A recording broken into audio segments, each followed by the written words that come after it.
Le Maroc n'était pas du tout, n'est-ce pas, mêlé à cette affaire. Que le SDEC ait des contacts à titre personnel, mais je crois qu'on ne peut pas douter de la bonne foi de Sa Majesté.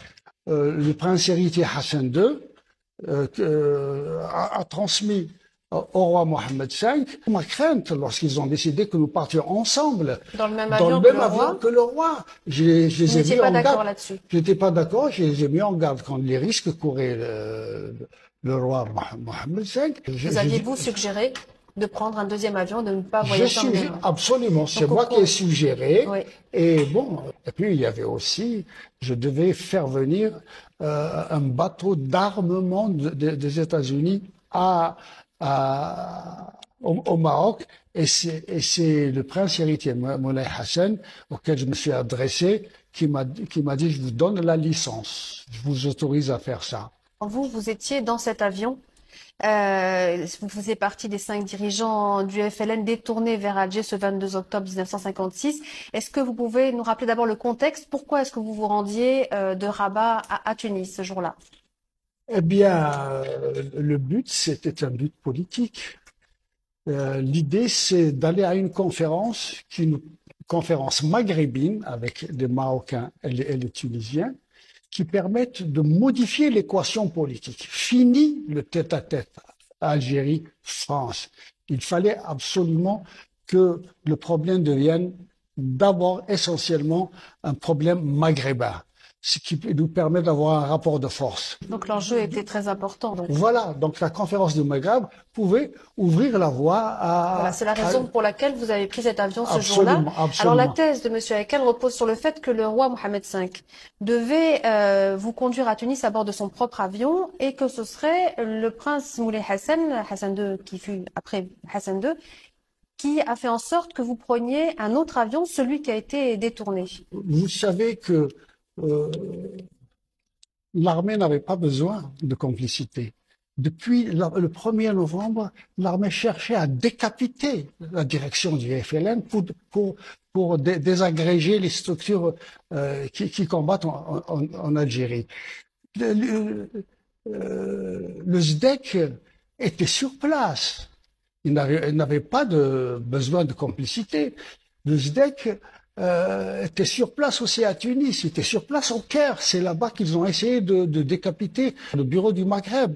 Donc, il était exclu qu'il y ait une complicité au sein du pouvoir marocain, puisque le prince héritier Hassan II a transmis au roi Mohammed V ma crainte lorsqu'ils ont décidé que nous partions ensemble dans le même avion que le roi. Je les ai mis en garde. Là-dessus. Je n'étais pas d'accord, je les ai mis en garde contre les risques courait le roi Mohammed V. Vous aviez-vous suggéré de prendre un deuxième avion, de ne pas voyager en même temps? Absolument, c'est moi qui ai suggéré. Oui.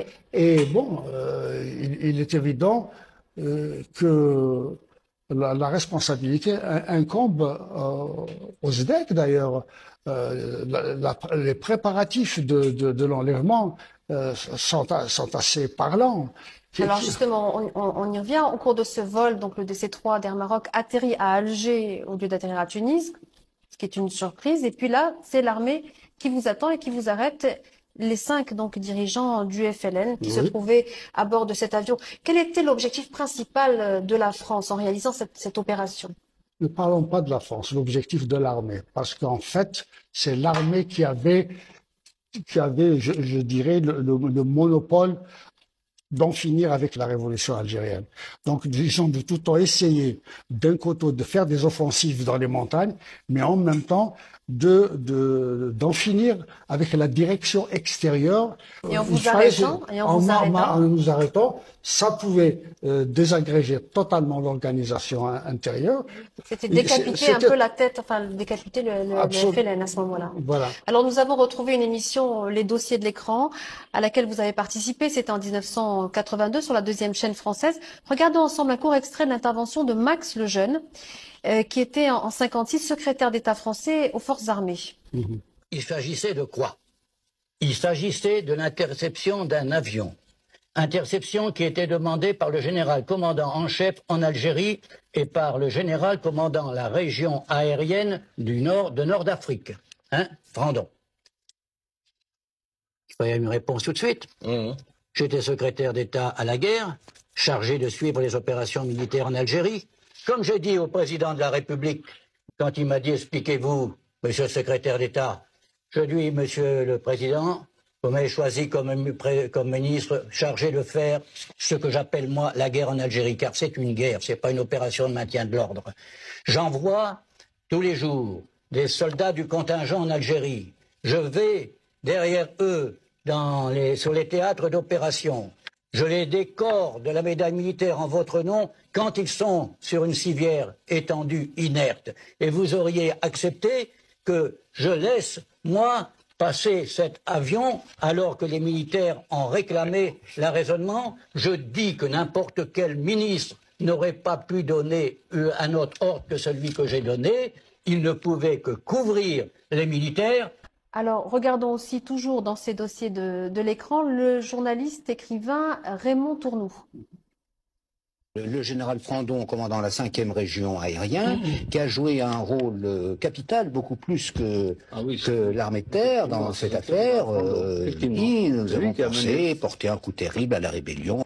Alors, que pensez-vous de ces deux déclarations? Eh bien, la stratégie fondamentale de l'armée qu'exprime Max Lejeune et même l'autre personne qui était écrivain, c'est il fallait à tout prix empêcher la conférence de se tenir parce que il pourrait y avoir des conséquences irréversibles en faveur d'une autre solution que celle de la guerre totale. Non, ce que je peux dire, c'est que les paroles de ces messieurs dénoncent d'une manière catégorique l'accusation de comment s'appelle ce journaliste là, égyptien de Haïkel. Oui. Puisqu'ils considèrent qu'ils sont dans une guerre totale et que dans cette dynamique, ils ne pouvaient que arrêter et priver la révolution algérienne de ses dirigeants. Alors, quelles ont été les réactions internationales à ce que vous appelez cet acte de piraterie? Ben, ça a été une nouvelle bouclier formidable. Oui. D'abord au Maroc. Ce qui était important du point de vue politique, du point de vue diplomatique, c'est la réaction très ferme, aussi bien du roi Mohammed V que du prince héritier qui ont dénoncé. Et on ne peut pas ne pas quand même citer le fait que le roi Mohammed V a proposé de donner son fils en échange de la libération de ses hôtes, des hôtes qu'il avait reçus. Donc le roi Mohammed V avait proposé de vous échanger vous cinq contre son fils, donc vous étiez vous emprisonné à Alger, et de faire l'échange avec son fils.